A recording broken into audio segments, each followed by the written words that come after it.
Good morning. Good morning and happy hump day. Who here knows what hump day is? Yeah, halfway through the week.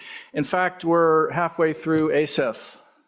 So 2 more days. And my name is Peter DuPont. I'm co-CEO of Asia Clean Energy Partners, a long-time ASEF groupie, 21 years now. So like some people love the Grateful Dead, I love ASEF, so it's great to be here. Welcome to the third session in track 1. Randy Christensen is one of the track co-leads sitting back there.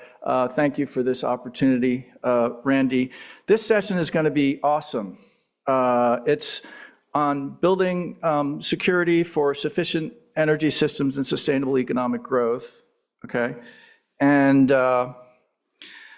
so I just wanted to give a little background on why this session is important. I was just at what's called a power breakfast with Austrade and Philippines government officials. And it was on how the consumer-led revolution in renewable energy and clean energy in Australia, elements of that can be brought into the Philippines. And a big part of that is about making the grid affordable, resilient, and secure. So we're going to go into that in this session. So what it boils down to in this session, as we sort of put this together, is that the policy and regulatory environment, which is often the hardest, because regulators get captured, or they're not really independent, or they can't keep up with trends, is really the invisible infrastructure behind every megawatt that gets built, okay? Every interconnector that gets energized, and every household that gains access to affordable, reliable power. So many of you know that. And by the way, can people in the back please move up to the front? We'd like to be up close and personal. You feel like you're very far away. So please move up towards the front, make the speakers feel like energized, and then we will energize you back. Thank you very much for those of you who decide to move up. So what are we going to do in this session? We're going to start out with a scene setter, okay? And then we're going to go into 4 distinct but mutually reinforcing perspectives on how policy and regulatory frameworks can be redesigned to build genuine energy security across ASEAN and the wider Asia Pacific. Okay. The session is particularly timely given 2 imminent milestones: the ASEAN Minister of Energy's meeting in September 2026, where they're going to make key decisions on the ASEAN power grid and submarine cables frameworks, and also sustained international attention on whether Southeast Asia can deliver on its clean energy commitments, and how the instability and disruption caused by the Middle East war will affect this region and how this region will respond. Okay, so each of the presentations, except for the scene setter, will be 8 minutes. We will enforce that strictly. We have a crediting system. If you go for 6 minutes, you can sell two minutes to the person after you. So it's sort of have a market mechanism going on here. But the first person, I will not be that strict. I'd like to introduce Lin Yang, who is a Deputy Executive Secretary for Programs for UNESCAP, who spoke very eloquently yesterday. And I give you an extra 2 minutes just to, and then you can sell it back. But so Lynn is going to provide scene-setting remarks. And again, we have these 4 perspectives. One is integrated energy modeling. One is on the ASEAN power grid. One is on the importance of regulatory health. And the final one is a really inspiring example of how Hawaii is a living laboratory, and work that Hawaii has been working, or Hawaiian experts and a former regulator has been doing in the Pacific to get the regulator network built up there. So Lin Yang, you have the stage.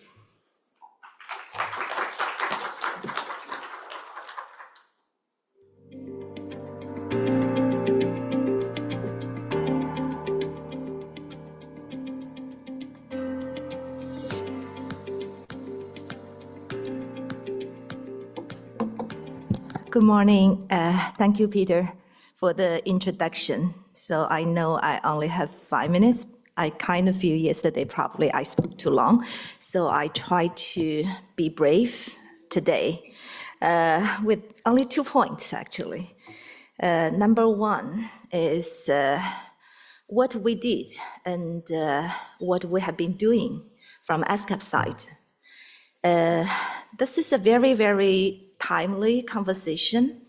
And also the conversation is taking place in a very crucial moment. For ASCAP, let me first spell out our full name so that in case audience in the room doesn't know who we are Economic and Social Commission for Asia and the Pacific. We are the most inclusive and the intergovernmental platform in the region of the United Nations. By looking at our name and we are Economic and the Social Commission. We were established in 1947 and in Shanghai, and now we are headquartered in Bangkok. So next year we are commemorating our 80th anniversary. It's indeed a moment to reflect and a moment to look forward. We have 3 key functions. One is intergovernmental support. So we help our member states to negotiate the legal frameworks and to build consensus and to draw the vision for the regional cooperation. Our second function, the second pillar, is analytical work. We have several flagship publications, which may be known among some of you. One flagship is called Economic and Social Survey, which forecasts the economic outlook of the region. Second is the social outlook, and which cast the highlights of the social development of the region. We also have this very well-known SDG progress report. Our third function is capacity building, which is very relevant to the topic we are discussing today. We provide technical assistance and capacity building to our member states. Right now we have 52 member states. Whatever under the regional framework and at the request of our member states, we are requested to provide this type of assistance. So this is the main function of UN ASCAP. So allow me to begin with some figures from one of our major flagship publication, Economic and Social Survey of Asia and the Pacific 2026, which we launched in April this year. Several figures. In 2024, the economic output in the region grew by 4.8%. In 2025, the growth slowed to 4.6%. And in 2026, growth is projected to slow further to 4.0%. These projections are based on current situations and conditions, yet a significant downside risk remain. I believe many speakers at the opening or in different sessions already covered those points. For example, the trade tensions, ongoing conflicts, disruption to global supply chains, financial market volatility, and the climate-related disasters could push growth even lower. However, this number is not only because of the ongoing situation today, and our region is still recovering from the pandemic, and some structural issues already taking place before the pandemic, including the productivity issue. So the reason I mention these figures is to highlight one single point: the critical importance of enabling environments and the critical importance of regional cooperation at this crucial moment. I would like to give this one concrete example of the work in the area of regulatory cooperation ASCAP has been advocating and has been promoting and been supporting.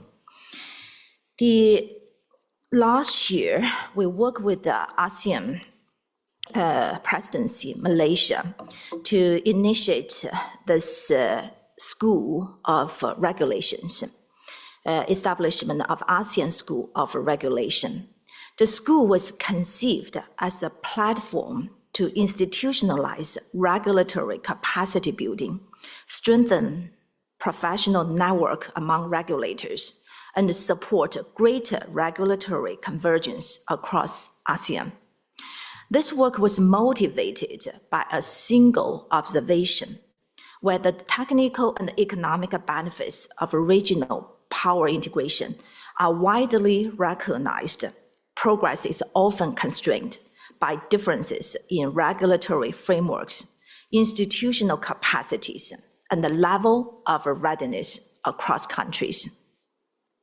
Addressing these gaps requires more than one-off training programs. It requires a sustained mechanism for knowledge sharing, peer learning, and professional development.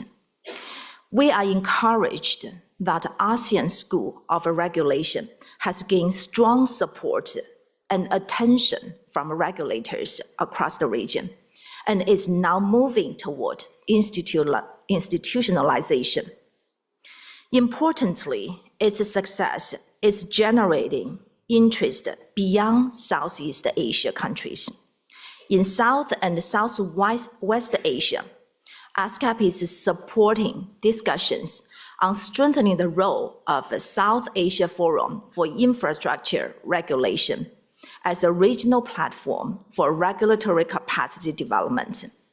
Similarly, the conversations are emerging in the Pacific, while countries face unique challenges associated with the small and dispersed power system, climate vulnerability, and the limited institutional capacity. This development reflects a growing recognition that regulatory institutions are a critical component of energy security. That is the number one point I would like to share. Number two, very briefly, and I would like to recall a point I mentioned yesterday at my opening remarks. Why strategically this collaboration and cooperation is important.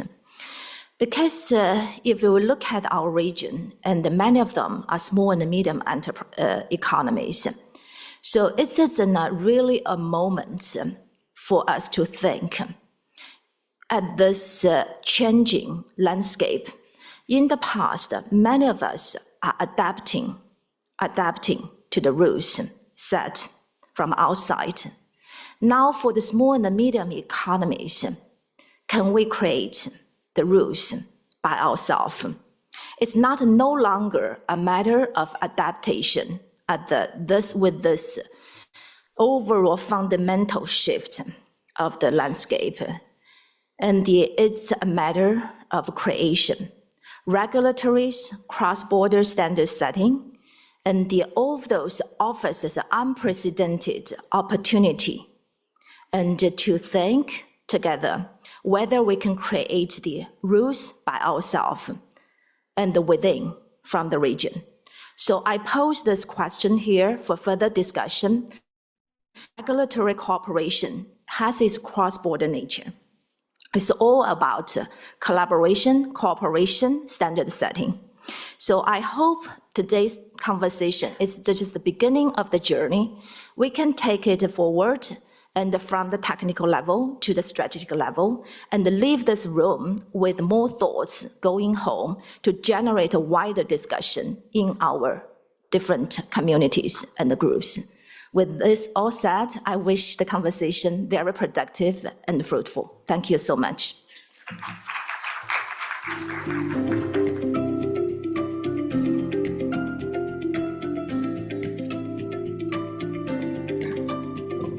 So that was a great message, and it builds on a couple of messages from yesterday.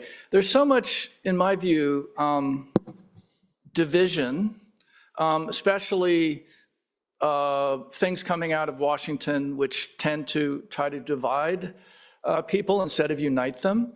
So it's very refreshing. I live far away from the U.S., but I'm a reformed and USAID official and a refugee in a sense from that. But if you look at the demolition of USAID and the division in much of our politics, it's refreshing to be here at ASIF, where the president set out a vision for the PAGI, Pacific Asia Grid Initiative, where the Minister of Energy from Cambodia talked about the importance of partnerships, and where Lin Yang, who is a very important person in UNESCAP, talked about that and what we can do and the fact that we can set the rules together as a team. So it's a wonderful scene setting. Thank you very much for that. I have to say I butchered the name of the session, Randy, sorry about that. The name of the session is Policy and Regulatory Frameworks, okay? So that's the area of energy security we're focusing on. The name of the track is broader, building security for sufficient energy systems and sustainable economic growth. So as I said, we're gonna have 4 perspectives. The first perspective is going to be on integrated energy modeling, and it was interesting to hear Priyantha Wijayatunga, the energy lead for ADB, talk about the fact that when unbundling and restructuring started happening in the early 1990s, they sort of stopped doing integrated resource planning, which is a problem.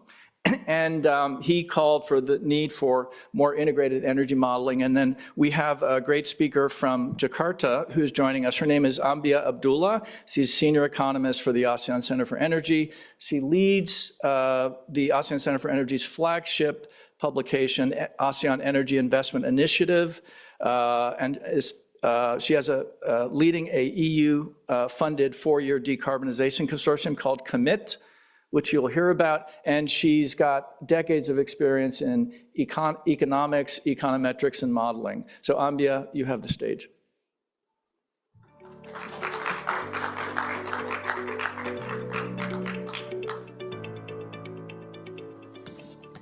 Let me adjust. Yes, yeah. Yeah. Okay, distinguished participant, good morning. Thank you so much. Thank you for Peter and also Liang for giving the scene setting. I think it's really aligned what we are going to discuss today about the regulatory as one of the critical enabler in ASEAN Power Grid in particular. So my name is Ambia Abdullah. So I'm from ASEAN Center for Energy. So in today's presentation, I represent the consortium 12 consortium from AU and also from the ASEAN Research Institute. So this work is a joint work between ASEAN Center for Energy and my colleague here, Isabella and Stephanie from PBL Netherlands, who help us on giving us the technical capacity on improving the modeling skill of the ASEAN Center for Energy and also other ASEAN countries partner. So today I will cover 3 points. One is about the current status of the ASEAN renewable energy share that we monitor every year. And then the second one, I will present what one of the committed modeling result called image on by the PBL on what kind of the pathway that the ASEAN can have and also for Indonesian case as well. And the third, I think because this year theme is on the beyond transition, building a secure and resilient, as well as yesterday plenary speaker also mentioned the importance of the resilient and secure energy system, in particular in the ASEAN region. So I will bring the example of the ASEAN Power Grid at the moment as one of the key priority under the ASEAN Plan of Action for Energy Cooperation until 2030.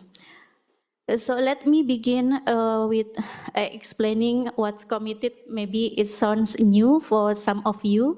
So as I mentioned, the committed is AU-funded project, so they kindly give us a fund to generate 4 years, almost 4 years. The project started in January 2023, and it will end at June 2026. So the committed project bring a collaboration is very interesting and insightful collaboration because bring some leading modeling institution from the AU. We have like 12 modeling institution. This consortium is led by the PBL from Netherlands, and also the member from EASA, Austria, and also other European Modeling Research Institute. So we work together with them, including ASEAN, China, India, Pakistan, as well as Vietnam. Okay, now let me share the good news from the ASEAN side. So we monitor the progress of the renewable energy share every year, and we report it to the Ministry of Energy of the ASEAN. As our last monitoring result, we have good news because under the ASEAN Plan of Action for Energy Cooperation 2023, ASEAN would like to have around 45% of the RE share in the total installed capacity, and we achieved the good progress. As of 2024, we already have around 34% share in installed capacity, meaning that we found that additional installed capacity around 14 gigawatt was done, particularly come from the solar in ASEAN. This is good news, but let me continue with one challenging thing. So when we look on the progress of the ASEAN renewable energy share in the total primary energy source, this gives us more challenging because we target to have around 30% of the RE by 2030 in the total primary energy source, but our monitoring shows we only have 14% of the RE share in the total primary energy source as of 2024. So meaning the challenge that ASEAN would have to achieve energy transition and also the carbon neutrality target by 2050 is more challenging. It's not only on the adding additional installed capacity, but how to make this power generation can generate electricity for the region. Now let us move on the image model from the PBL, inform us what kind of the pathway that ASEAN can have to move from the business as usual. We apply 3 scenarios here. Current scenario or BAU, and the second one on NDC scenario, and the last one on NDC LTS or net zero scenario. So it sounds that the under NDC coal is still the dominant source for the energy sector of the region. And if we compare with our ASEAN Energy Outlook 8 edition, we will launch the 9 edition at this year ASEAN Ministry meeting in Philippines here. So we also have similar result that coal is still will be dominant of the primary energy source. But under the NDC and LTS, the ASEAN will require the strong improvement in energy efficiency and rely more on clean energy as well. And not let us zoom in for Indonesia case, because Indonesia is one of the important ASEAN member state. So when we look on Indonesia, I think the pathway is similar with the ASEAN. Under the BAU, still coal will be the primary energy resources, and then NDC gas will replace some coal.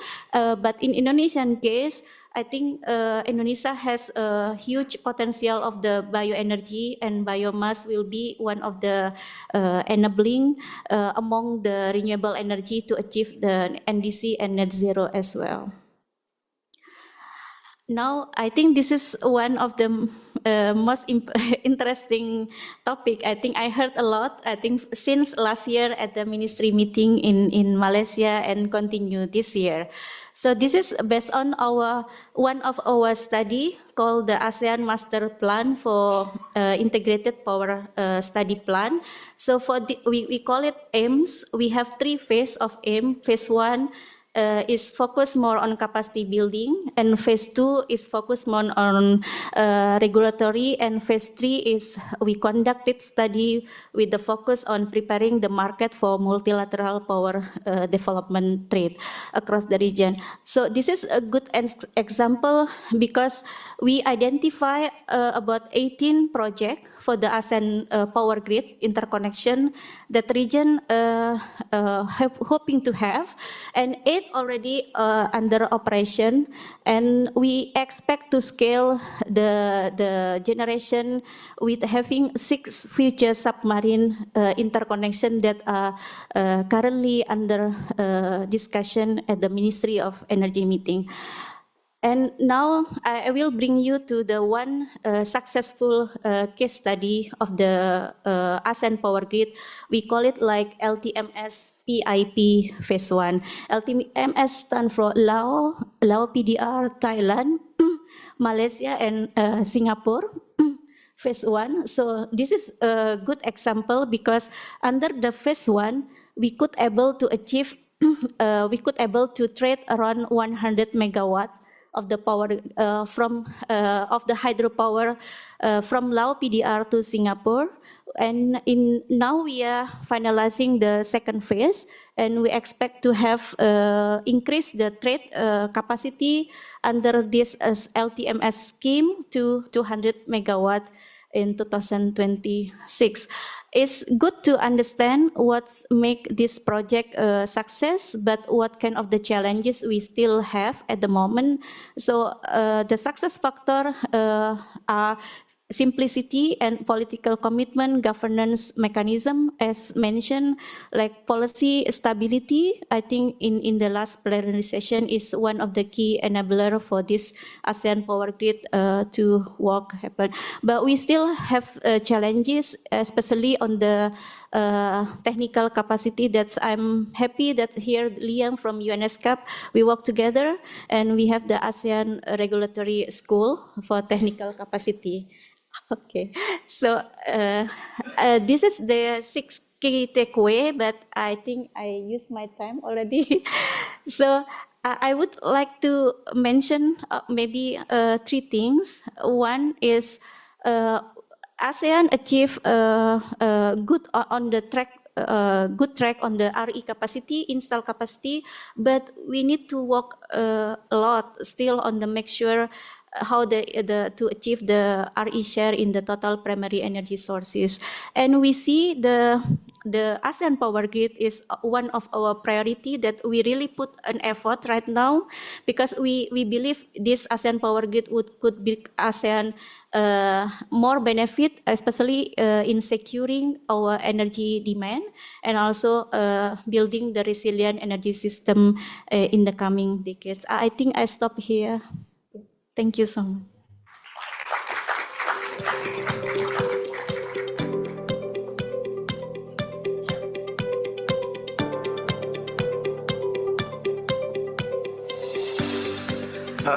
Ambia, I apologize for having the mic so high. I'll put them down here. Look, that was a great presentation. A couple of things to note. One, the difference between 14% total, primary energy versus the 33%. We often really focus more on the grid and not the overall energy system. Also, if you look at the modeling, it's sort of depressing. If you look at business as usual versus the NDCs still have a really big share of gas, and renewables doesn't really increase that much. So I think there's a lot of ability to sort of interrogate the cost data and also the availability of more gas. And who's going to invest in gas with a 20-year time frame, and it takes whatever 2-3 years to get a gas peaker. But that's just sort of an interesting discussion, but it leads very well into the next presentation by my good friend and my boss. I have to be nice to him, say nice things about him. Maximilian, what a great name, Maximilian. He goes by Max Heil. He's a regional project coordinator for a GIZ program called CASE, Clean, Affordable, and Secure Energy for Southeast Asia, including a work on the ASEAN power grid advancement, which he will talk about today, and another really cool platform that he oversees called the Southeast Asia Information Platform for the Energy Transition. So if you want to know who's funding what and what's going on in the energy transition, that platform will be transferred to the ASEAN Center for Energy, in fact, before the end of this year. So Max, you have the floor.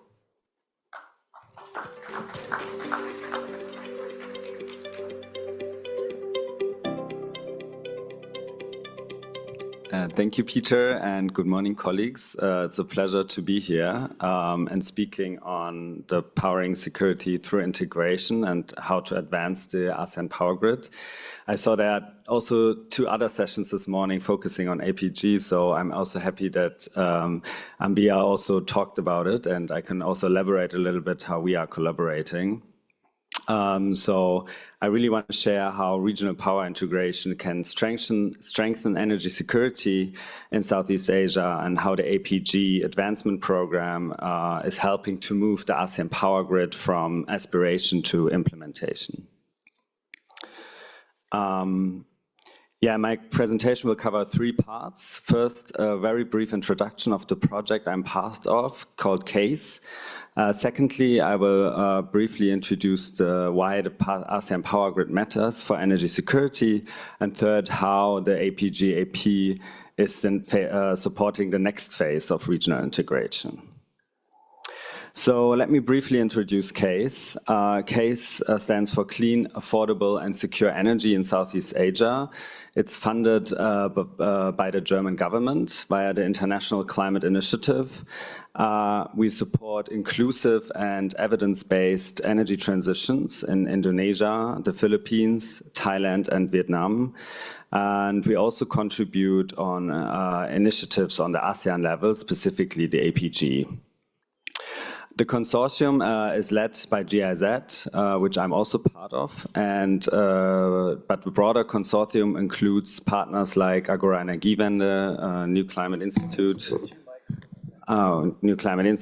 and also regional partners like the Energy Research Institute in Thailand, the Thai Development Research Institute, the Institute for Essential Services Reforms in Indonesia, and also the Institute for Climate and Sustainable Cities in the Philippines. So together, we really try to facilitate an evidence-based energy transition that supports climate goals and while maintaining energy security and also affordability. So to achieve this, we work across 5 interconnected areas. First, on research and evidence. Second, on dialogue, including engagement beyond the energy sector, for example, with schools and universities. And third, we also support technical assistance to strengthen the capacities.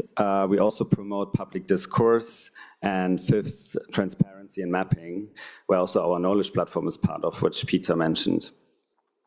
So the APG and our work on the APG sits actually across all these 5 areas, and it requires robust evidence, regional dialogue among all the 11 ASEAN member states, right? So today we'll focus on how we contribute to this via the APG-AP. As my previous speakers have mentioned, and you have seen this map already, the ASEAN Power Grid is really the most ambitious regional infrastructure project in the region. It was launched in 1999, and the objective really is to connect the ASEAN member states through cross-border electricity interconnections and power trade. So the goal really is to fully interconnect by 2045. Today, as mentioned earlier, 8 of the 18 planned interconnections are already operational, and this really demonstrates that regional powertrain is not only a vision, but it's actually happening. So the challenge now is how can we scale these individual projects to a more integrated regional system? And why does the APG actually matter, and what is the connection here to energy security? Because as we have been seeing that energy security challenges are becoming more regional actually, And the APG really supports and strengthens security in 4 distinct ways. First, via diversification. So countries gain a wider access to a portfolio of energy resources across the ASEAN. So countries could, for example, access these vast offshore wind capacities in Vietnam and trade them. Second, resilience. So interconnections really provide alternative supply during outages, fuel disruptions, extreme weather events. So when a drought hits, for example, Thailand with a more like solar resources could actually export them to Lao PDR when the dams do not have so much water. And third, really affordability, right? So regional trade can really reduce the costs, and we have seen studies for countries to reach their net zero targets. With the APG, they could reduce these costs by actually around 10%. And fourth, but not least, really also what we are focusing on with our work is on the energy transition. Really to integrate these greater shares of renewables while maintaining the reliability. And this is also really important because the energy demand in this region, as you all know, is growing at a very fast pace and is expected to increase by around 60% by 2050. Meeting the demand securely and affordably will require greater regional cooperation. So what do we really want to see is how we can move the APG and transform it from energy security, from a national challenge into a regional opportunity. Rather that each country addresses this energy security issue in isolation, really share resources, share infrastructure, and share the resilience. So for that, we need the regional integration. So how are we supporting this? We together with partners have established the ASEAN Power Grid Advancement Program. We actually joined forces really with the ASEAN Center for Energy, with the UN ESCAP, as well as the Southeast Asia Energy Transition Partnership. And here we really want to try to move from planning towards implementation. So what have we been doing? So we really started in supporting a project management unit within ACE. Then we actually published a roadmap which gives a stepwise approach on how to integrate the region. And then we have been working and supporting the ASEAN Interconnection Master Plan studies. And this year, actually, we will be focusing more on how we can actually operationalize the APG MOU, which is about how can we support the institutional setup, and then also work on the submarine power cable framework. We will also be looking at a subset of countries because these interconnections will only happen between 2 countries, right? And there are some successful cases. So the idea here really is to work with sub-region and see how this could actually expand. And then in the end, interconnect the whole region. Let me maybe skip this and move directly to the AIM studies, which is our latest achievement. And here I just really want to quickly point out what they are about. The findings can be summarized in 3 simple messages. The first one is really saying, let's trade efficiently. So let's look at the minimum requirements for market regulation, the technical and institutional requirements.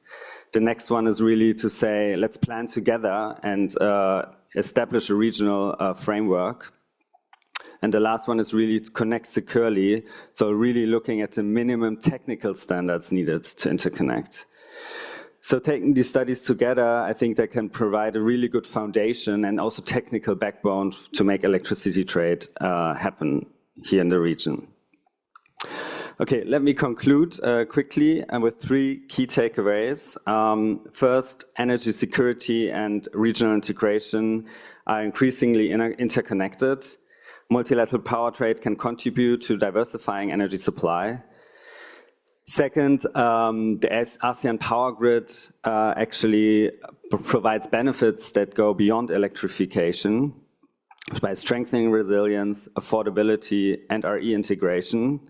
And also, as Lin Yang pointed out, the momentum is really now. We have been facing the full crisis, and which has shown the vulnerabilities.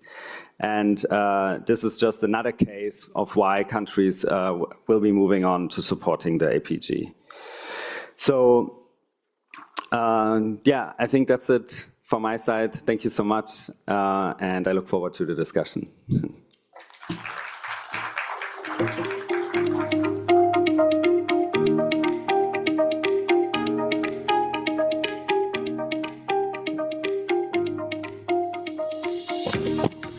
Thank you, Max. I think it's clear from that. So what's the lesson from that? It's all exciting when you go to Singapore International Energy Week. There's going to be billions and billions of dollars spent, and we talk about submarine cables and all the interconnections. That's really, what's really clear from your presentation is that in order to respond and become more secure, we can't work in isolation and just, I read a really annoying article in the Financial Times a couple days ago, which was like, in response to the Middle East war, countries are just focusing on their own energy supply, which is fine. Of course you do that. And some countries are setting up refineries so that they're able to do that. But to me, it's very important in forums like ASEF to talk about the value of having this grid, the value of having the diversity, the cost reductions, which are on the order of 15%, with similar reductions in what's charged to consumers, and having more of a marketplace. So that's a really good setup. So remember, what I posited at the beginning of this is none of this works if the regulation is not right. And you have clear visibility, rules of the road. And so your presentation talked about the interconnection management studies, which is a technical part, and the rules that need to be established. You didn't talk about another part, which is there's an ASEAN Power Grid Financing Consortium. So all of these, it's sort of a microcosm of what needs to happen. So now we're going to go into Anna's presentation. And I'd like to introduce Anna Lobanova, who is a ASEF veteran. How many ASEFs have you been to, Anna? 4, only 4? Okay, that's not bad. Okay, you're in the top quartile. That's great. So Anna is a senior associate with a really cool organization called the Regulatory Assistance Project. She'll tell you a little bit about that. She leads RAP's work on cross-border electricity connectivity and regulatory capacity for the clean energy transition. And she draws on prior experience working at UNESCAP's Energy Division, UNDP Fiji, and the Russian Ministry of Energy. And she's co-lead of something called the Regulatory Energy Transition Accelerator. So, Anna, you have the floor.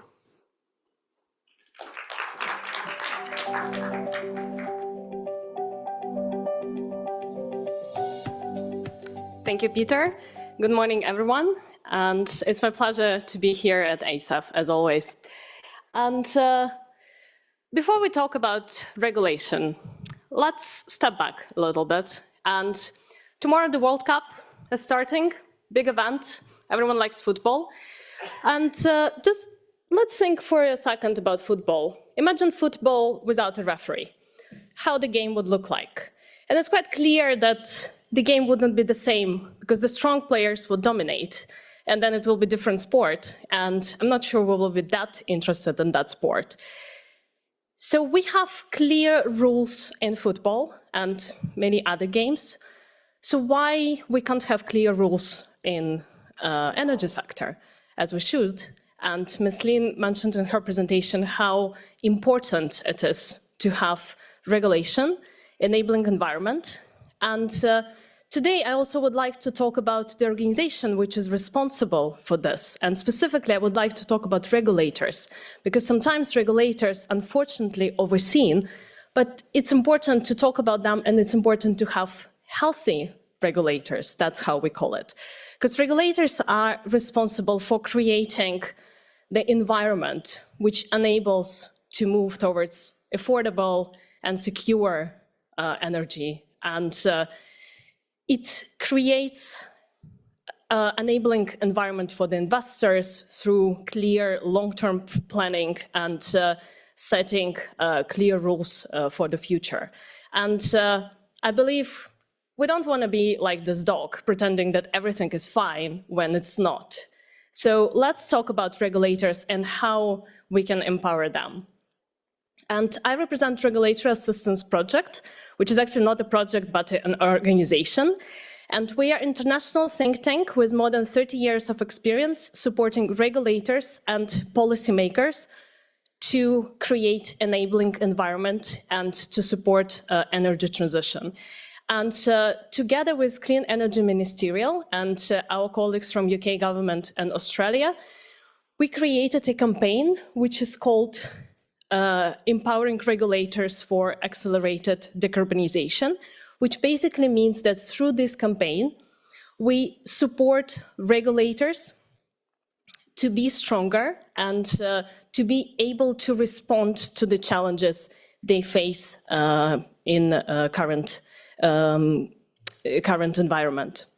And through this campaign, we created assessment, which we call health check, where basically we conduct assessment of the regulators on how ready they are to support and accelerate energy transition, if they have right governance framework, if the regulator have enough institutional capacity and the skills to move forward with the tasks which they are asked to perform. We'll look at the mandate of their regulator skills and organizational structure, and then provide recommendations on how to improve possibly the structure.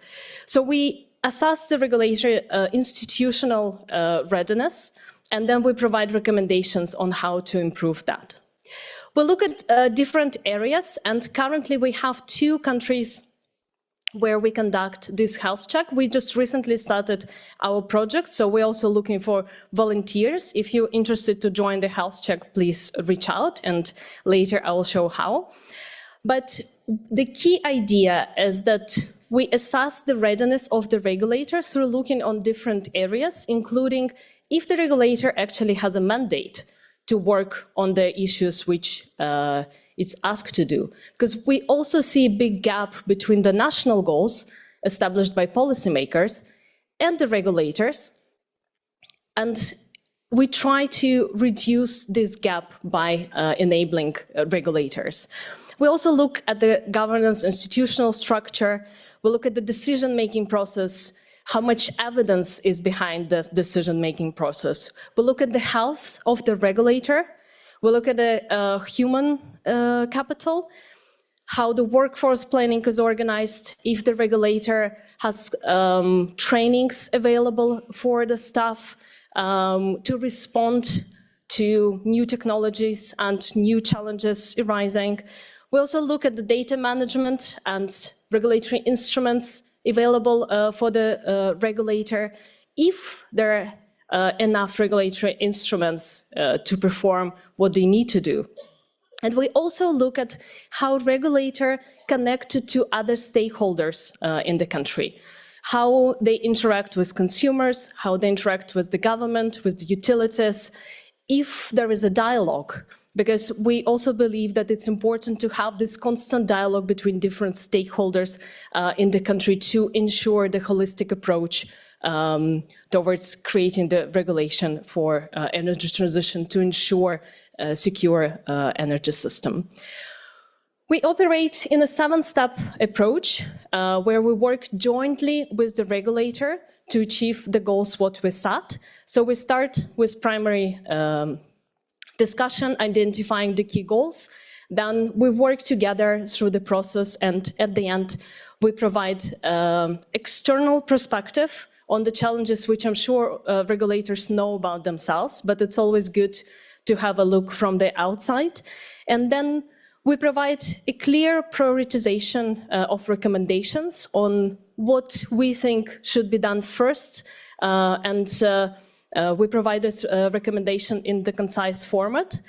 And if there is an interest, we also provide follow-up support because RAP within our staff, we have some former regulators, which we're fortunate to have. So we have a lot of experience in this area, so we're also happy to provide follow-up support if needed. The results of the health checks, we will combine them and we will provide key findings during the SEM ministerial meeting in Saudi Arabia in October this year, where we also will have regulatory forum where we will invite regulators to share their experience, and we hope to build this dialogue between regulators and policymakers.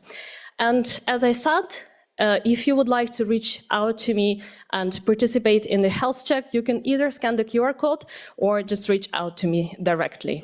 With this, I'll pause. Thank you so much. And I have 45 seconds to the next speaker. Thank you.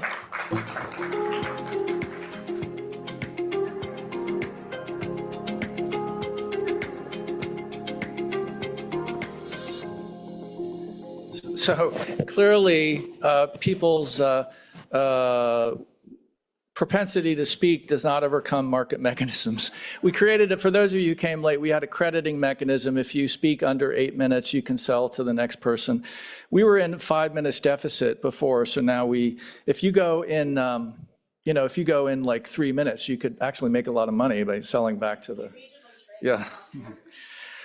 So we're going to wrap up with I think a really great sort of keynote presentation on Hawaii as a living laboratory for solar and storage. There you go. That was more than 45 seconds, Anna. I think you got 2 minutes to sell. Okay, anyway. So Hawaii is a living laboratory for scaling up solar and storage and how to deal with all of the technical issues. And it's a story that will be presented by the person who was there at the scene of the crime, the regulator. Lorraine Akiba is the president and CEO of LHA Ventures. She served as a Hawaii Public Utilities Commission commissioner from 2012 to 2018. Very, very interesting time. Very interesting time. A friend of mine, colleague Kyle Data there, raise your hand please. Kyle was a thought leader. He was funding some work to support the actions that were taken, regulations and scale up of investment through his role of Ulapuno, which was a fund set up by Pierre Omidyar, one of the founders of eBay. So that's a great story, but it doesn't end there. It actually expands into the Pacific, some work that Lorraine has been doing, and her colleague Dean Yarrell, who will be on the stage during the Q&A session. So I also encourage you to, so as you are listening to Lorraine's talk, to put questions into the app or get up the nerve to stand up and ask a question actually in person in the physical room with people if you don't want to type and want to speak. But we'll get to that in about 8 minutes. So you have the floor.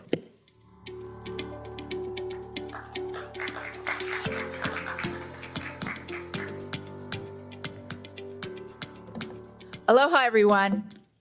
Aloha. That's a tradition in Hawaii. When you're greeted with aloha, as Pacific Islanders know, you call back, aloha. Okay. I'm pleased to be here. As Peter mentioned, I don't know if I'm a recovering regulator or a reformed regulator or always a regulator, once a regulator, but I'm glad to share the perspective, not only from Hawaii, but from all of you in the region. I see the Pacific Island brothers and sisters in the room today, and of course we have Chair Dean Yarrell, who represents the Office of Pacific Energy Regulators Alliance. Drawing on the themes that we've heard earlier in terms of regulatory alignment is key, regional energy integration is important. Matt, I think, and Ambiat talked about that, and Anna talks about healthy regulation, healthy regulators, no regulatory capture. So we're all in this canoe rowing together to achieve energy security. So what I am wanting to share today is really what is the role of Pacific Islands? What is the role of Hawaii in this journey that we're all taking, the ASEAN nations as well, and really building energy security and in the Pacific Island states, governance, innovation, and really a new paradigm, the Blue Continent approach. Because We are not small island developing countries or small island states. We are the blue continent, big ocean states, as I like to refer to it. And I draw that from a Native Hawaiian, one of the first Native Hawaiian astronauts that went into space and saw the Earth, the blue marble, and realized that islands are connected by vast oceans across the globe, not just in the Pacific, but around the world, comprise a larger geographic area than any land-based country or continent. But we are at ground zero for many things: impacts, climate change, fuel supply disruption, as we can see by the war and Iranian conflict going on in the Strait of Hormuz. We're at ground zero for climate change, and by virtue of mainly importing most of our resources, whether that's food or fuel, we're subject to supply chain disruption and price volatility. And so by necessity, we need to innovate and we need to adapt for survival. Pacific Island peoples have always done this historically, from times as indigenous peoples. But that really requires, like I said, a paradigm and shift in thinking about ourselves as the blue continent. And because of shared insights, shared experience and connections and collaborations, we can be a tremendous catalyst and a leadership force for innovation and sustainability based on our cultural values of Native and Indigenous ancestors. So we're going to leverage that blue continent paradigm to build governance models. And we have done that in Hawaii, and we've done that through the Office of the Pacific Energy Regulators Alliance, and we'll talk more about that during the discussion phase. But really, policy and regulations can and must facilitate aligning frameworks to mobilize investment, strengthen institutional capacity, and support secure, affordable, and sustainable energy systems, which ultimately supports economic security. Energy security is economic security for Pacific Islands. But I think we've been doing this a while, and it's kind of like Pacific Islands, we just do. We people to people, we know, we talk, we meet, we convene, and we've been doing it for a while, a long while. And I want to highlight what we've been doing in the Pacific Islands. I mean, I'm very proud of what ASEAN nations are doing and what others are doing around the world, but we've been doing this for years. And most recently, we convened very officially in Hawaii, the Pacific Agenda Investment, Security and Shared Prosperity, convening just in February of 2026 was convened by the East-West Center in Hawaii, which is a leading institution based at our University of Hawaii.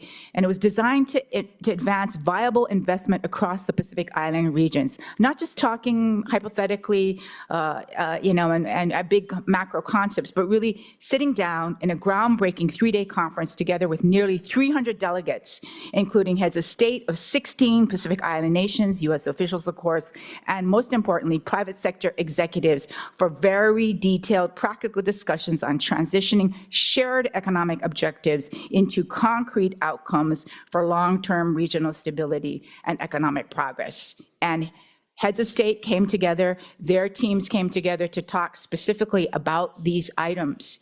And leaders joined from American Samoa, Cook Islands, Federated States of Micronesia. Some of the names you see around the wall here: New Caledonia, Nauru, Marshall Islands, Northern Mariana Islands, Palau, Papua New Guinea, Samoa, Solomon Islands, Tonga, and Vanuatu.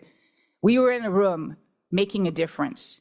And I think it's very important. We talked about economic agreements, we talked about specific projects, we talked about regional security and strategic context for all of us in the room as sovereign nations. For many years, we've been doing this from Hawaii, and I want to give a shout out, I don't know if in the room today, but the folks from Hawaii Natural Energy Institute, who've been doing this regionally, providing technical assistance to regulators to provide information about how we in Hawaii have made this integration. And of course, there are other institutions, Asia Pacific Regulatory Center based in Fiji. So this is, if I give you anything, and I've talked about this, really Pacific Island insights and implementation can be kind of a compass for everybody else to follow. And we've done all these things where we're facilitating alignment and I want to share Hawaii's best practices and lessons learned from what we've done for grid modernization and renewable energy integration on an island grid. Island grid systems can teach continents many things, and we've been able to do it with innovation and flexibility because we aren't subject to some of the bureaucratic things that are barriers for continents. And Hawaii's role has been envisioning the integrated grid of the future. And if you were here on the first day at the pre-forum event, you heard me talk about this in terms of implementing distributed energy resource actions, combining tools of both central plant, energy storage, renewable generation, technology, energy storage technology, microgrid services, demand side management resources, grid edge technology, all the new things that are in the toolkit now, integrating this with other sectors, investing in smart grid infrastructure and grid edge technology, because as we heard on the first day, grid modernization is important. A grid must be able to handle increased integrated renewable energy. So that is where we have been focused. And of course, regulations in a time of innovation require empowered customers, dynamic markets, and sustained infrastructure.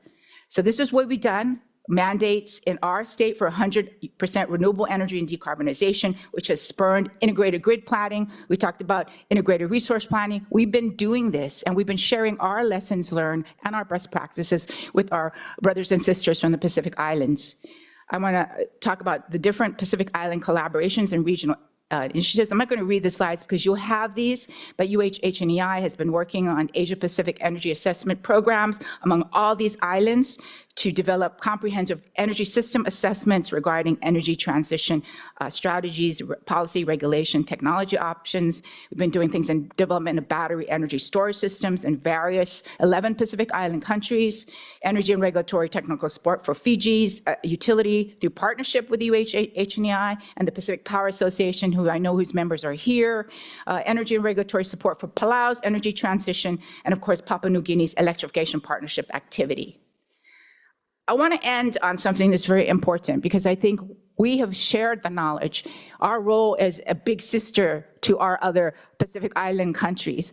I've been proud of that and that it's come to fruition and that others are taking this up and innovating on their own. And I know Cook Islands has had a lot of sharing with Hawaii Utilities, Kauai Island Utility Cooperative, as well as UHH&EI in terms of transferring the knowledge. And their utility, Te Apongawira, it's a state-owned enterprise, but it runs like an investor-owned utility. It's very competent. It has done a very innovative thing, and I'm going to leave the details for Chair Ural to talk about in the discussion. Just want to tease you a little bit so you stay tuned for the panel discussion.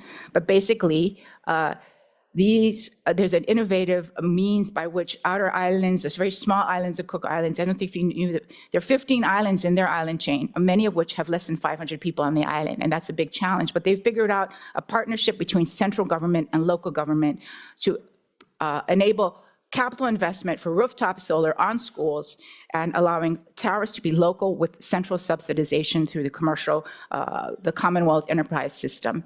And then of course, OPERA, which is and I'm very proud because I was a technical advisor and team leader when this first started up. And OPERA is a group of 13 Pacific-based electricity energy regulators, and it leverages the knowledge sharing and provides a clearinghouse and continual capacity building, as Anna talked about, that we need to keep empowering and enabling ourselves, keeping the regulatory environment healthy, keeping ourselves in check to make sure there's no regulatory capture, to make sure we're continuing to innovate, to make sure we're keeping up with trends, as Peter talked about.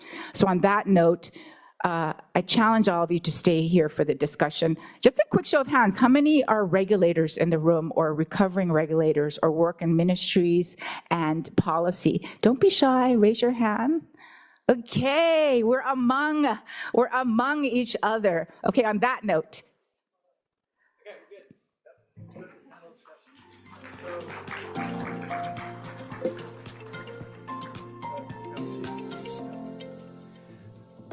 So not a good sign if we say regulation and building capacity of regulators. Please grab a seat. I'll take this seat here. And we have 4 regulators in the room. So maybe we can encourage you to have a career in regulation. And maybe I'll ask Lin Yang to, I'll take this seat and you can, Lin Yang to talk a little bit about, not right now, but when we get to it, the School of Regulation that she mentioned. Okay, so.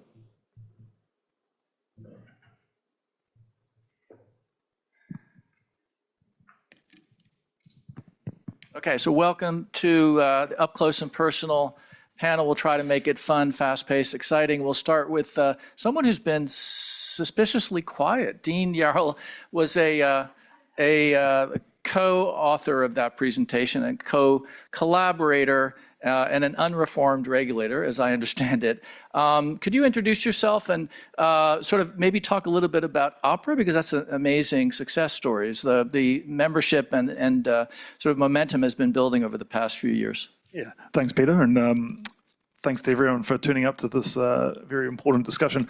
So yeah, my name's Dean. I'm the chair of the Office of the Pacific Energy Regulators Alliance. We're, as Lorraine said, 13 small Pacific states, all trying to do the best for electricity regulation. Also have a side job as the electricity regulator for the Cook Islands and assist the Cook Islands Ministry of Finance. So I'm wearing multiple hats. But yeah, so Opera is sort of designed to allow for that integration that we're seeing through the Asian power grid. Well, no one's invented these economic submarine cables that can cross the Pacific for thousands of kilometers. So we have to do it in a different way, and so we do that through like our shared knowledge and really helping our smaller regulators. So, for instance, in the Cook Islands, I do a day a week assisting the Cook Islands regulator. When I compare it to, say, I look at my previous time when I worked for the New Zealand electricity regulator, we have 180 staff looking over probably half of the electricity system there. So your capacity and your skills are really tested in our small regulators, and so the way we do that is we lean on each other. We do partnerships. We learn from each other's experiences. Certainly, most recently during the fuel crisis, we're actually taking lessons from each other and how to manage it, and starting to see common themes about how we have treated the fuel increases coming through. So, yeah. And could you quickly, in like 30 seconds or a minute, talk about what are the actions that are being taken by the Pacific Islands in light of the current crisis? So I guess probably the most common theme is, I guess, first of all, has been data. Is finding out what the situation is as regulators, and generally what they've done is allowed the prices to flow through. So you see the true price come through, but then on the other hand, you work with the central government to put in sort of subsidisation processes so that the true cost of electricity is seen. But then on the other hand, you sort of get the cash subsidies in through the central government budgets to households, so that they are they don't feel as much of a pain. Okay, there's a few questions in the app. Go through a couple of them. I have one for Max, but before that, Lorraine, I want you to sort of encapsulate, because I think Lorraine is an example of someone who's in the right place at the right time. But if Lorraine was not there might have been another regulator as inspired as you, but somehow you made a lot of good stuff happen.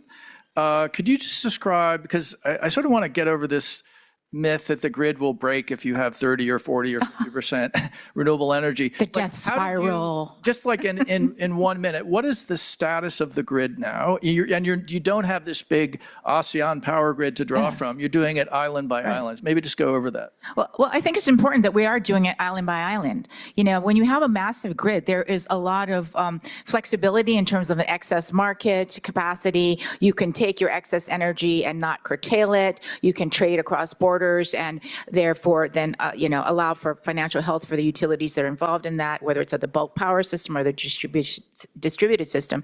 But I think we have, by virtue of all the examples, and feel free to, if you see the colleagues from UHH and EI and you see the technical people out there at the conference today, to talk about that, what we've demonstrated in terms of what island grids can do, how much renewable energy we can interconnect when you have the right standards, the right rules. And to Anna's point, the tariffs are correct, that you facilitate the market. And that's what it takes is, the alignment of energy, regulatory frameworks, policy frameworks to achieve those goals. And in Hawaii, we are now, for the incumbent utility on 5 islands, Hawaiian Electric, which is an investor-owned utility, they're at a combined, about 37% renewable energy. They've exceeded their renewable portfolio standard for 2025.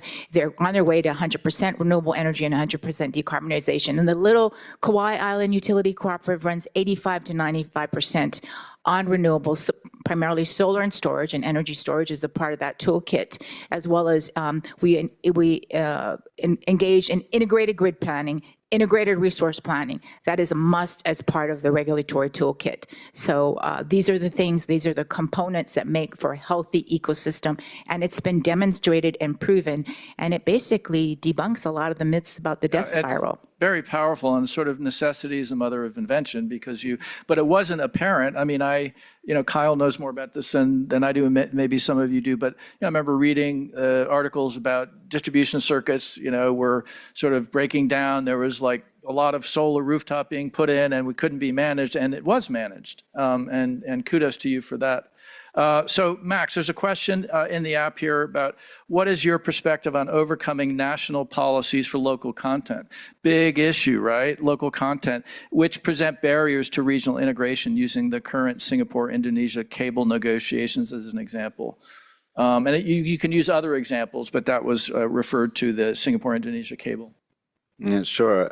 Thank you so much for the question. And I think first we really need to recognize that the achievements made on ASEAN level, and that there is a consensus, right, to actually build the ASEAN power grid. And then on the second step, what we see a lot also in our discussions is how do then countries actually benefit from the interconnections? So from a national perspective, how does my energy system, how does my economy, how can it benefit from the ASEAN power grid?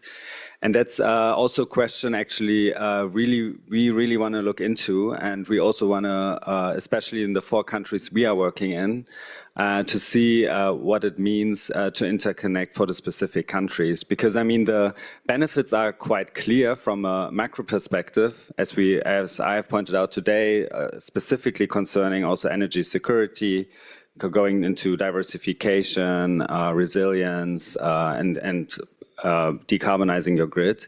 But then what does it mean for the specific countries? This is it really depends. Yeah.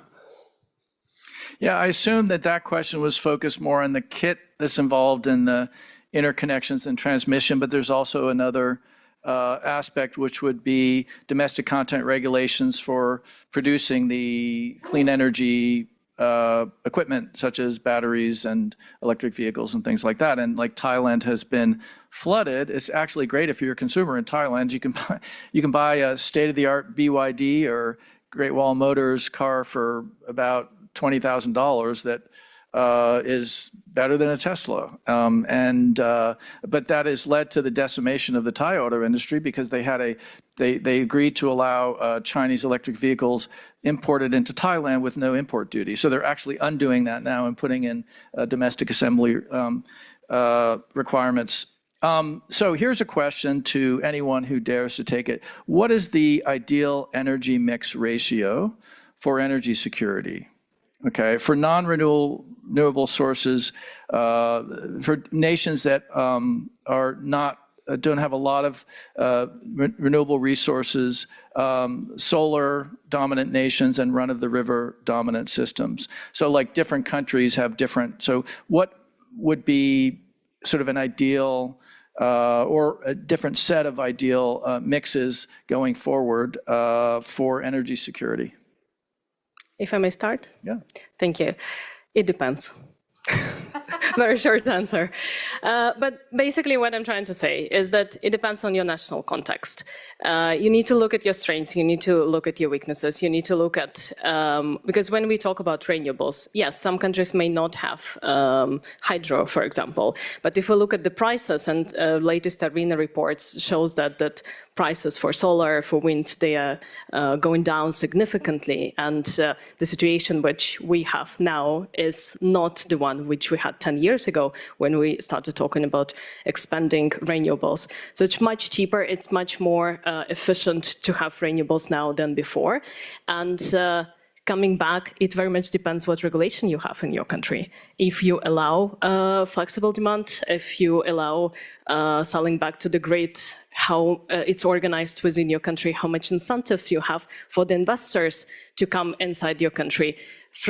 That's from where you should look at your system. So there is no single answer, what's the best ratio between different resources. It's up to you what you want to create and how you want to move forward. Yeah, well, there was a word that went over to you in a moment, Lorraine, but there was a word that was not mentioned in that question, is what is the ideal energy mix ratio? They didn't mention gas, but you got to talk about gas if you're talking about what the ideal ratio is, and that makes it complicated, as we looked at in Ambia's scenarios.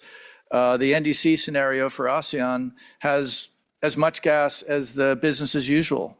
That doesn't make sense to me, but Lorraine, do you have a shot at that question? And then I'm going to pivot a little bit to sort of regulatory training, and I want Lin Yang to be ready for a short intervention at the mic back there. But over to you, Lorraine. Yeah, I think, again, innovation is important here. And when people are, whether it's a hackathon with the brightest minds in that particular jurisdiction facing that question, it could be maybe, you don't have great wind resources where you are, but you might be able to do distributed solar, or you might be able to do biomass, waste to energy. I was talking to a colleague yesterday who's from Singapore, and they have a very advanced, they're trying to address plastic pollution, solid waste, and, and as part of that solution, waste to energy, and harvesting gas from renewable gas or methane from their landfills, which are mature and closed, to convert to biogas. So there are many solutions.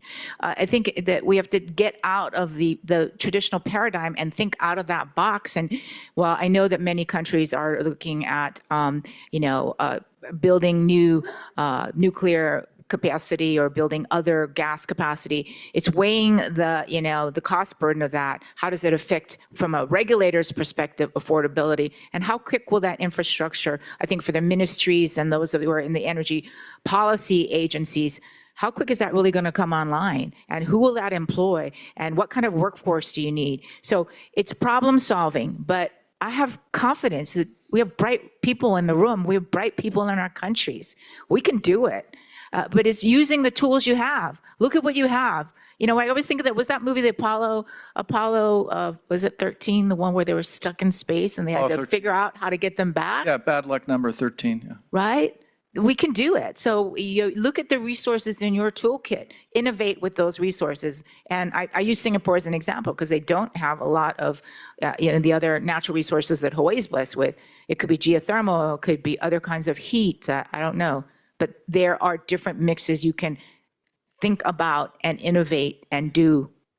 Call to action, folks. Okay, I want to just put a little button on that. And I think that's all true. I agree with you, Lorraine. Also, the market will decide. The market will decide who will invest. Like if it doesn't make sense, like all this SMR nuclear stuff, if it makes sense, maybe there's a little bit of subsidy at the start. But so I mentioned I went to this Australian trade breakfast this morning, and the Undersecretary of Energy talked about a 25 gigawatt green energy auction program. So they've done, I think, 8 gigawatts so far. 25 gigawatts, that's amazing. Thailand was so proud of itself a couple of years ago when they said, we're gonna have 5 gigawatts of clean energy. They're putting out to market. So that will sort of help decide, right, Lorraine? Like, what will people invest in? So now I want to talk a little bit about regulatory capacity building, and Lin Yang, the Deputy Executive Secretary of SCAP, would you mind going up to the mic there? Or maybe you can I can. Oh, you have a mic, great, you have a mic. Okay, so I want to just have a focused discussion for 3 or 4 minutes about regulator capacity building. I'm just wondering, maybe you could start off by talking about the School of Regulation and where that is, and then maybe go over to Anna. Thank you, Peter, for giving me another opportunity to talk about the School of Regulation. Actually, the initiative, right, and the conversation on this initiative was kicked off about 2 years ago together with the ACE. And I would say that is a fast track initiative, quickly get the buy-in from ACE and from ASEAN. I would like to share 2 takeaways from those past 2 years. I mean, I can correct me if I'm wrong. One is, of course, at the opening or today's opening, I mentioned about this is strategic thinking. But at the same time, I feel that it's very, very crucial and important to keep the technical nature of the discussion. I think that is the purpose of the School of Regulations, to create a technical community. I've been in charge of ASCAP's statistics work. It was a very, very close community, and everybody knows everybody else. The statistic administrators within the region, 52, everybody knows each other. And just to pick up the phone and make a call, and we want to discuss ABCD, and then those issues will be brought to our committee. Member states quickly will sign. This is the most effective intergovernmental committee we have been operating so far. And in my past years when I worked in New York, and also similar situation. So I think it's very, very precious to keep the conversation and to build this community, so that whatever the APG side or even within the Pacific or the South Asia, the regulators can create this kind of intimate working relationship and figure out what is the outstanding issues we can address together. Second is that we came to realize that maybe this year we will start to do that in November. It is very important to bring the regulators and the financiers into one room at the very first beginning. Because if we look at the APG, it has this cross-border nature, and the capitals you mentioned, right? Also, cross-border capitals will respond to this such an ambitious regional infrastructure project. So at the very first beginning, to bring the financiers into the room to understand the regulatory certainties or uncertainties and give their feedback, it is very, very important too. So that is ASCAP's contribution because we are cross-sectorial, we are multidisciplinary. So within house, we have this type of expertise. So, and also convening. So we want to bring this. The last point I want to highlight is that this understand who is in the driver's seat. From the very first outset, we know that we are serving ACE, we are serving ASEAN countries. It has to be a very strong demand-driven. We don't need to claim all the visibilities, thanks to the acknowledgement by GIZ and also by ACE. But I believe it's an original public goods. So I think that the drivers knows what is the best for themselves. We are playing a role of a facilitation. We do whatever we can support and mobilizing possible resources and expertise to help them. And in that regard, I want to ask Amelia talk, and if we can get a few copies and what Maximum presented, this phase 3. I think maybe one point the APG or the School of Regulation can consider, and is an additional analysis on this regulation versus finance interplay or the whatever we can think of the framework. So I think that would be who runs the School for Regulation? Is ESCAP running this? ACE. ASEAN Center for Energy. Okay. Yes. Okay. Yeah. And then the bringing the finance people in, is it part of that? Because it has to be a standing meeting, right? It has to be a regular thing, right? Yeah. So is that being integrated into the School of Regulation? Thank you so much. Yeah, it's really relevant when I heard your presentation this morning about the regulation. So we're thankful for the support from UNSCAP for the School of Regulator. It's really helped us understand, because at the moment at the ASEAN level discussion, we put ASEAN Power Grid as a one priority, but we also acknowledge there is huge gap or misunderstanding between the regulator and financial sector that affect not only on the power grid interconnection actually, but also to the other 7 key priority area under the ASEAN Plan of Action of Energy Cooperation. So we realize that one, and we bring that discussion to the SOME and Ministerial Energy meeting prior the endorsement of the ASEAN Plan of Action of Energy Cooperation. And it's officially mentioned at the document that we would like to enhance the cross-coordination between the energy player and then financial institution, especially is written under the REPP milestone number 2.2. That's really timely relevant. Maybe we could discuss further how we could align. Yeah, and I just want to put a pin in that there. Nobody knows what REPP 2.2 is, but the important point is that these political statements matter.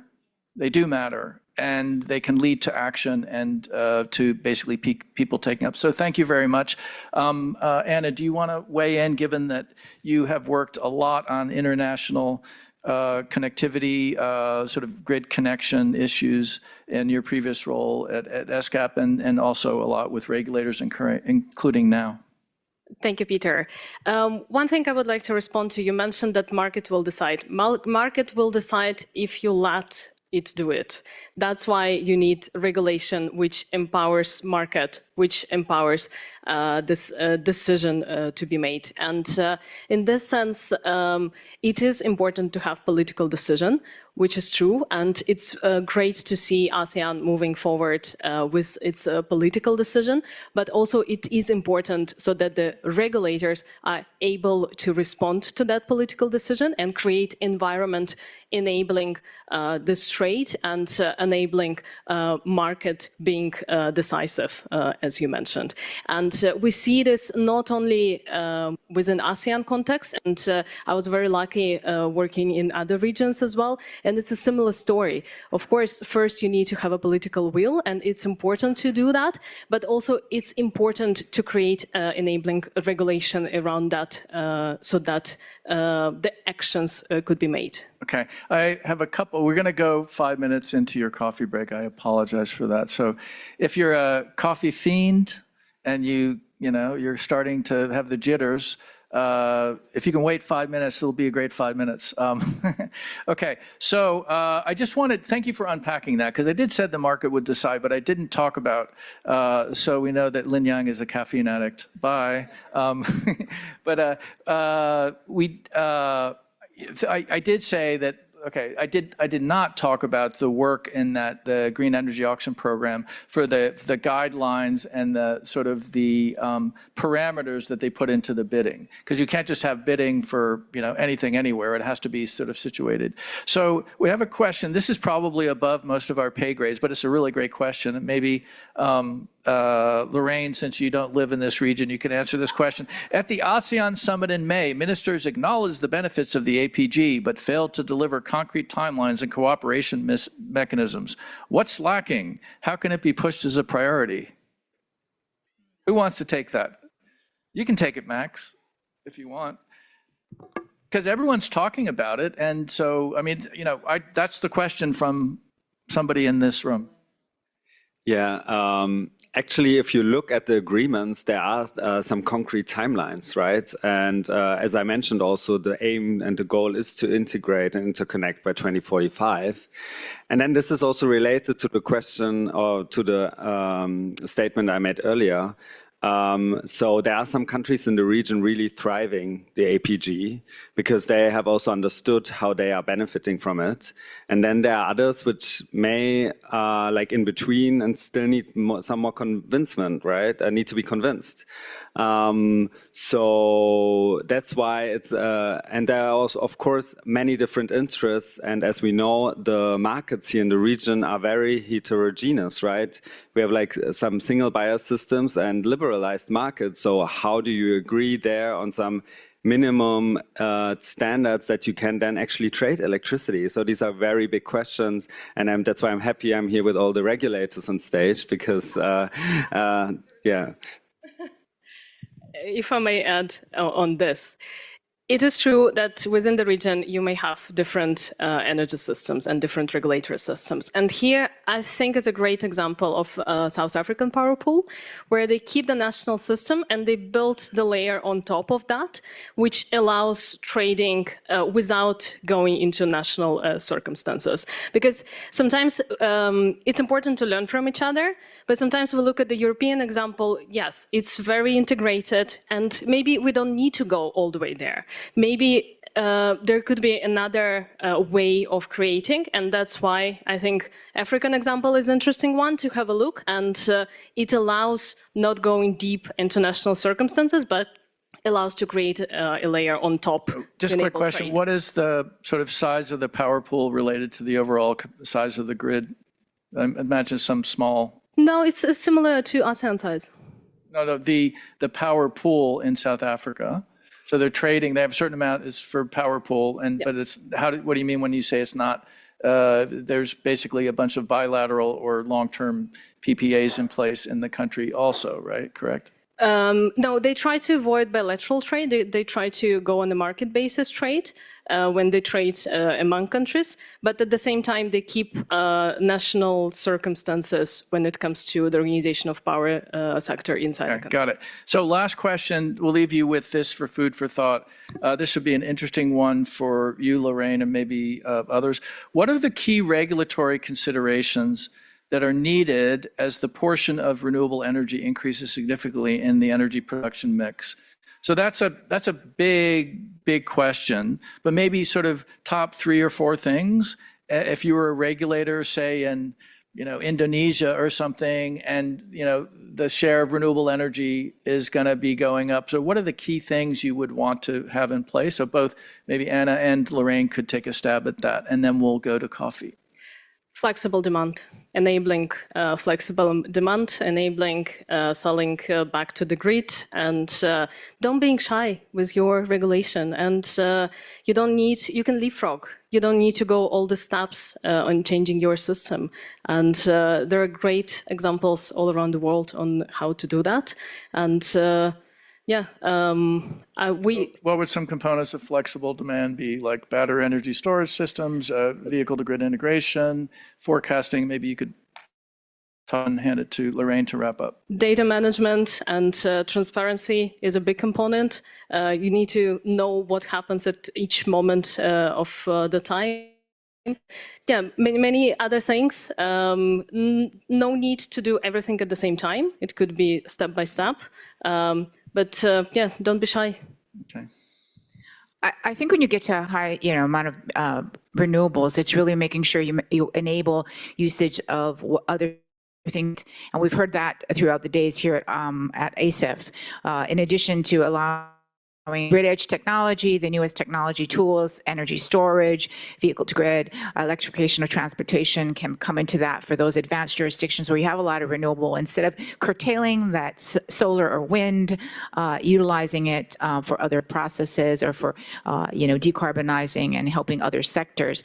But really the key for regulators is setting the right tiaras and for policymakers, it's getting the right framework and the basic foundations in, so that when the market takes off and the mature and the utilities are much more able, then the private sector can take over and it can be sustainable. I think that's important, and it has to be able to keep up with trends, so that planning is important. I believe that good planning is important. I can't stress that. So integrated grid planning, integrated resource planning, at the local level, but then also frameworks that allow for innovation. So technology is changing, a mile a minute. And if regulation and the framework can't keep up with it, then it becomes a barrier, especially with more technology that will enable quicker, faster adoption of renewables in different ways, distributed, however that may come.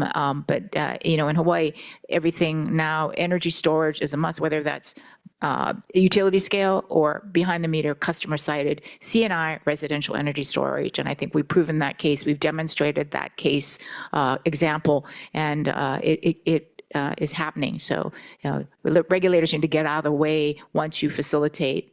We can't be the barrier itself. One thing you alluded to, but it's a whole nother session. Maybe we'll do it next year at ASAP, but I can't wait on rate making. Right, like proper, and like we had a conversation about Thailand and why the feed-in tariff has been delayed and being introduced. Like, how are you going to? And basically, it's not that complicated if you actually understand what the costs are to maintain the grid, and you sort of, but lack of transparency and data. And if you talk to the energy efficiency and renewable energy associations in Thailand, their data is not available on the power purchase, the long-term power purchase agreements, how these decisions are made, the planning decisions, the rate allocations. I mean, there is public data, but it's not adequate. So with that, I'd like to thank my esteemed panelists from your right to your left, Dean Yarrow, Ambia, Max, Lorraine, and Anna. And thank you all for staying into 8 minutes of your coffee. Apologies for that.